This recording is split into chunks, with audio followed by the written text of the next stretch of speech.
زیارت کے علاقے کچھ مانگی فیس 3 نے دہشت گردوں نے پولیس پر حملہ کر دیا، جس کے نتیجے میں 2 SHO سمیت 9 اہلکار شہید ہو گئے۔ ایس پی زیارت قدوس دہوار کے مطابق حملہ پولیس اہلکاروں پر کیا گیا ہے۔ گزشتہ رات سے دہشت گردوں اور پولیس کے درمیان فائرنگ کا سلسلہ جاری تھا۔ شہداء کو DHQ اسپتال زیارت منتقل کر دیا گیا ہے۔ شہید ہونے والوں میں SHO مانگی محمد حسین اور SHO قواس صحبت خان شامل ہیں۔ دوسری جانب 20 افراد کے اغوا کے خلاف ضلع پشین کے علاقے زیارت کراس پر قومی شاہراہ شہریوں نے احتجاجاً بند کر دی۔ احتجاج زیارت میں کچھ کے علاقے سے پولیس اہلکاروں سمیت دیگر افراد کے اغوا کے خلاف کیا جا رہا ہے۔ قومی شاہراہ کی بندش کے باعث گاڑیوں کی لمبی قطاریں لگ گئیں۔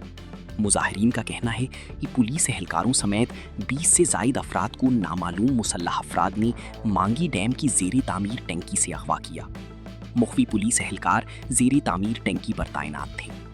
مظاہرین کا مطالبہ ہے کہ اغوا کیے جانے والے تمام افراد کو فوری طور پر بازیاب کیا جائے۔